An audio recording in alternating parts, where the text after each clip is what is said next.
राधे राधे मेरे प्यारे भाइयों बहनों माताओं व बंधुओं, संस्कार की बातें चैनल में आपका स्वागत है।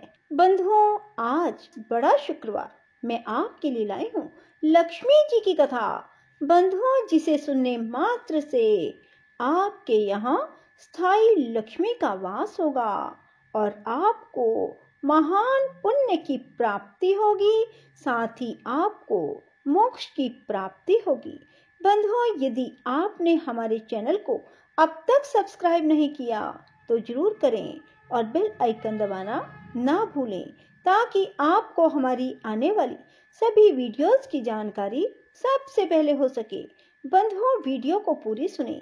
सुनने के बाद कमेंट बॉक्स में जय माँ लक्ष्मी जरूर लिखें।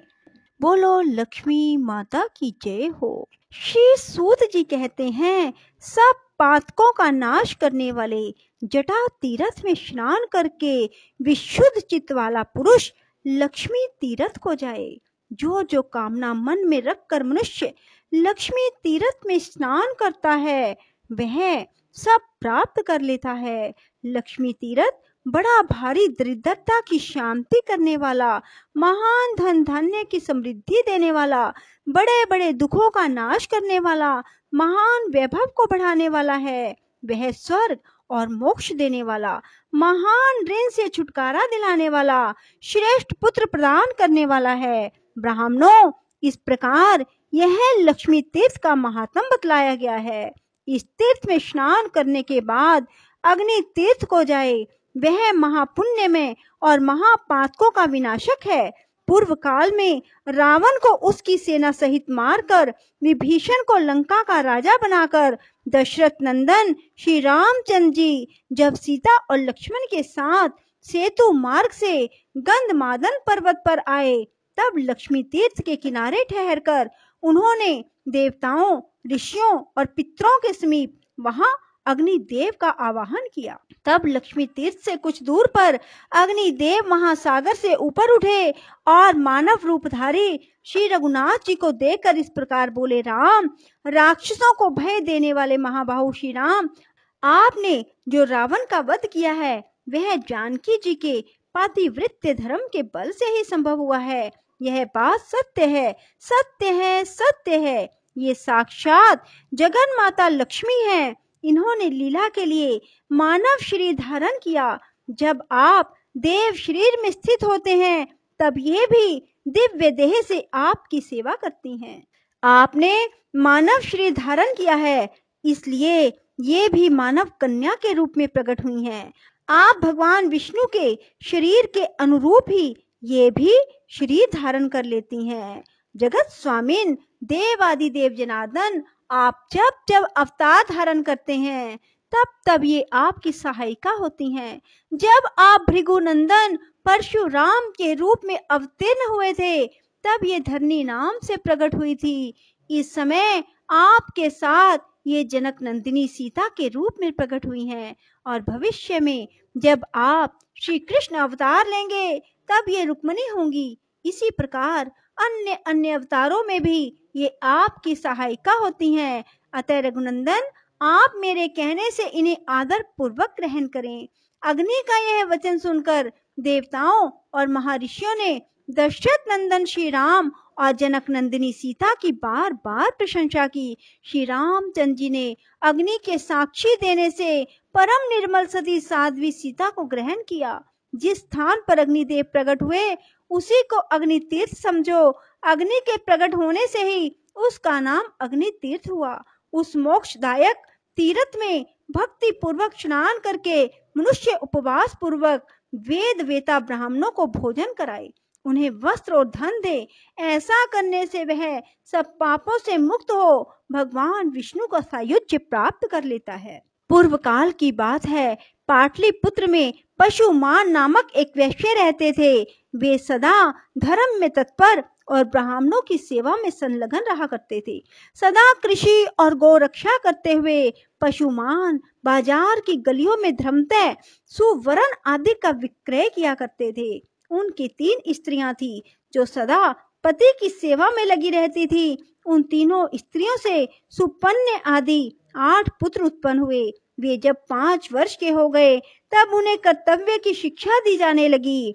वे धीरे धीरे खेती, गोरक्षा और व्यापार का काम भली भांति सीख गए।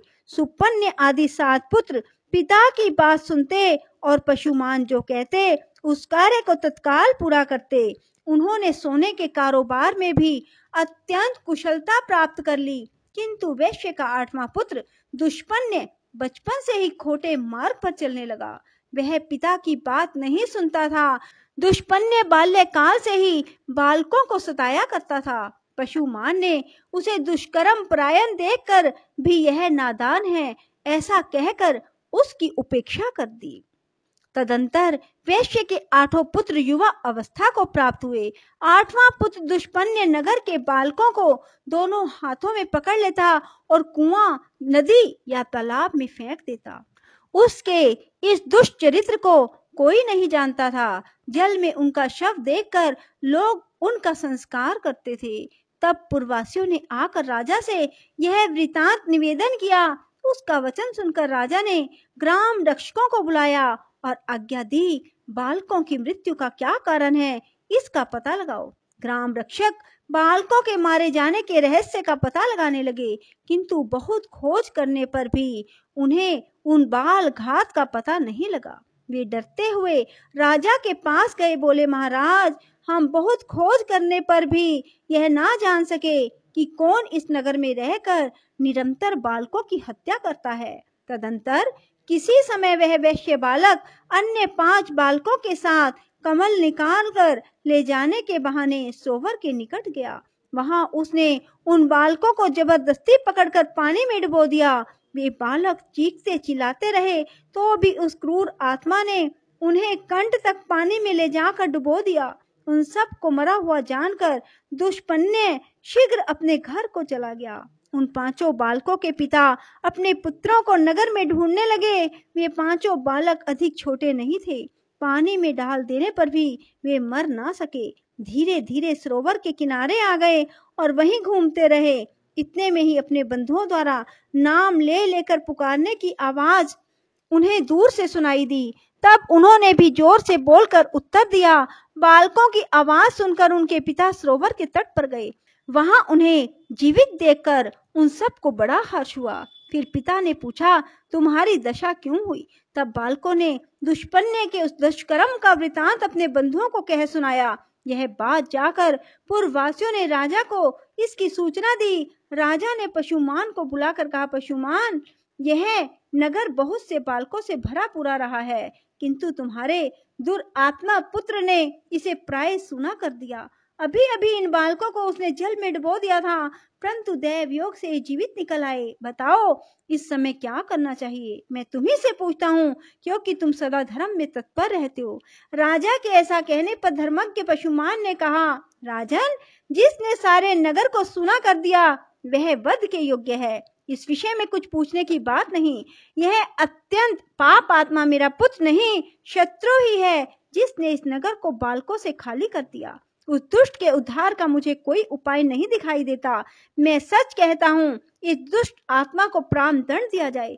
पशुमान का यह वचन सुनकर समस्त पुरवासी पशुमान की प्रशंसा करते हुए राजा से बोले, महाराज, इस दुष्ट को मारा ना जाए, अपितु चुपचाप नगर से निकाल दिया जाए। तब राजा ने दुष्पुण्य को बुलाकर कहा, ओ दुष्ट आत्मन, तू शीघ्र हमारे राज्य से बाहर चला जा। यदि यहाँ रहेगा तो मैं तेरा वध कर डालूंगा। इस प्रकार डांट कर बताकर राजा ने दूतों द्वारा उसे नगर से निर्वासित कर दिया। तदंतर दुष्पुण्य भयभीत हो उस देश को छोड़कर मुनि मंडली से युक्त वन में चला गया। वहां जाकर भी उसने एक मुनि के बालक को जल में डुबो दिया। कुछ बालक खेलने के लिए गए हुए थे। उन्होंने इस बालक को मरा हुआ देख अत्यंत दुखी हो उसके पिता से यह समाचार कहा। तब उक्त शवा ने बालकों से अपने पुत्र के मारे जाने का समाचार सुनकर तप के प्रभाव से दुष्पुण्य के चरित्र को जान लिया और उसे शाप देते हुए कहा, अरे, तूने मेरे पुत्र को पानी में फेंक कर मार डाला है, इसलिए तेरी मृत्यु भी जल में ही डूबने से होगी। मरने के बाद तू दीर्घ काल तक पिशाच बना रहेगा। यह शाप सुनकर दुष्पुण्य को बड़ा दुख हुआ। वह उस वन को छोड़कर सिंह आदि क्रूर जंतुओं से युक्त दूसरे भयंकर वन में चला गया। वहां बड़े जोर की वर्षा और आंधी चलने लगी। दुष्पुण्य ने देखा एक मरे हुए हाथी का सूखा कंकाल पड़ा है। उस समय आंधी और प्रचंड वर्षा के कष्ट को ना सह सकने के कारण वह उस हाथी के पेट की गुफा में घुस गया। फिर बड़ी भारी वर्षा हुई। जल का महान प्रवाह हाथी के पेट में भी भर गया। हाथी का शव उस महाप्रवाह में बहते बहते समुद्र में चला गया। दुष्पुण्य उस जल में डूबकर क्षण भर में प्राणहीन हो गया। मृत्यु के बाद उसे पिशाच की योनि मिली। भूख प्यास से पीड़ित होकर वह भयानक रूपधारी पिशाच अनेक प्रकार के दुख सहता हुआ गहन वन में रहने लगा। एक वन से दूसरे वन में दौड़ता और कष्ट भोगता हुआ वह क्रमशः दंडक अरण्य में आया। वहां उसने उच्च स्वर से पुकार लगाई, हे तपस्वी महात्माओं, आप लोग बड़े कृपालु और सब प्राणियों के हित में तत्पर रहने वाले हैं।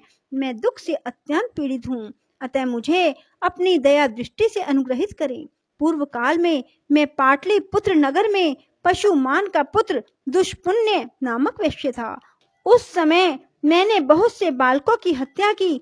अब मैं पिशाच योनि को प्राप्त हुआ हूँ। भूख प्यास सहन करने की मुझ में शक्ति नहीं रह गई, अतः आप लोग कृपा करके मेरी रक्षा करें। तपोधनों, जिस प्रकार मैं पिशाच योनि से छूट जाऊं वैसा प्रयत्न करो। पिशाच का यह वचन सुनकर तपस्वी मुनियों ने महर्षि अगस्त्य जी से कहा, भगवान, इस पिशाच के उद्धार का कोई उपाय बताओ। तब अगस्त्य जी ने अपने प्रिय शिष्य सुतीक्ष्ण को बुलाकर कहा, वत्स सुतीक्ष्ण, तुम शीघ्र गंधमादन पर्वत पर चले जाओ। वहां सब पापों का नाश करने वाला महान अग्नि तीर्थ है। महामते, उस पिशाच के उद्धार के उद्देश्य से तुम उस तीर्थ में स्नान करो। अगस्त्य जी के ऐसा कहने पर सुतीक्ष्ण जी गंधमादन पर्वत पर चले गए और अग्नि तीर्थ में जाकर पिशाच के लिए स्नान का संकल्प करके वहां उन्होंने 3 दिन तक नियम पूर्वक स्नान किया। फिर रामनाथ आदि तीर्थों का सेवन और स्नान करके श्रेष्ठ ब्राह्मण सुतीक्ष्ण जी अपने आश्रम पर लौट आए। उस तीर्थ में स्नान के प्रभाव से वह पिशाच शीघ्र ही दिव्य देह को प्राप्त हुआ और सुतीक्ष्ण, अगस्त्य और अन्य तपोधनों को बार बार प्रणाम करके उनकी आज्ञा ले प्रसन्नता पूर्वक स्वर्गलोक को चला गया। बोलो लक्ष्मी माता की जय हो। राधे राधे, जय श्री कृष्णा। बंधुओं, यदि आपको हमारी वीडियो पसंद आए तो इसे लाइक करें और शेयर भी जरूर करें। धन्यवाद।